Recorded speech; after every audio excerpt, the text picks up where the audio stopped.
Update दे रहे हैं तो छात्र इन चीजों को समझ रहे हैं। लेकिन देखिए, मेरा ये कहना है कि मानसिक मनोदशा से मत खेलिए। आप अपडेट, हम एक चीज का आधार ले सकते हैं, वो आधार हो सकता है समाचार पत्र, क्योंकि समाचार पत्र में अगर कुछ छपता है तो वो ऑथेंटिक होता है, जिसके ऊपर हम लोग अपडेट देते हैं। बाकी ऐसे अपडेट आते रहते हैं, उन अपडेटों पर बातचीत नहीं करनी है।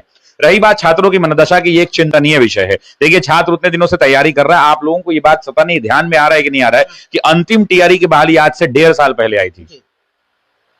जनवरी में, पिछले साल 2024 के जनवरी में मुझे याद है कि टीआरई 3 की घोषणा की गई थी, जो बोला गया था कि टीआरई 4 आने से पहले जो बचा हुआ सप्लीमेंट्री सीट है उस पर टीआरई 3 की वैकेंसी आ रही है।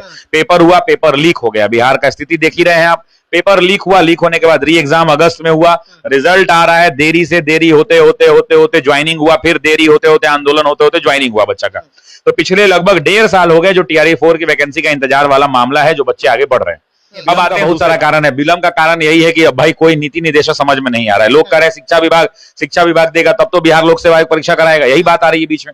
लेकिन सवाल यह है कि मेरा ये मानना है कि छात्रों के भविष्य से इतना नहीं खेलना चाहिए। सीधी सिंपल बात है, आपको परीक्षा कब कराना है इसका कैलेंडर जारी कर दीजिए। आप एक बात और देखिए कि परीक्षा कराने की तिथि अभी तक जारी आधिकारिक रूप से नहीं की गई है, लेकिन एक पोस्ट आया था जिस पोस्ट ने कहा कि परीक्षा जो है अगस्त के पहले सप्ताह तक कंप्लीट करा लेना है। ऐसा सुनील कुमार जो हमारे शिक्षा मंत्री हैं उन्होंने ये बयान दिया है। तो हम लोग भी उस बयान का इंतजार कर रहे हैं। अब देखिए, सरकार कराना चाहेगी, आप इस बात को भी समझिए।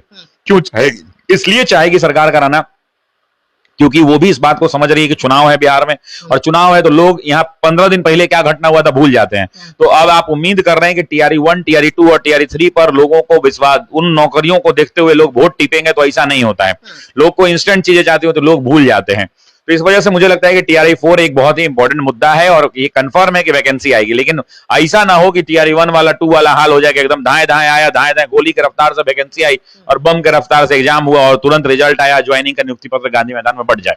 क्योंकि आप इस चीज को समझिए, नवंबर दिसंबर का चुनाव का माहौल है, और वैसी परिस्थिति के अंदर में 3 महीना पहले आचार संहिता भी लागू करना है। तो अगस्त डेडलाइन है, अगस्त से आगे बढ़े। उसके अलावा 4 परीक्षाएं करानी है। एस्टेट की परीक्षा करानी है, टीआरई 4 की परीक्षा करानी है, सक्षमता भी कराना है और हेडमास्टर वाला भी एग्जाम कराना है।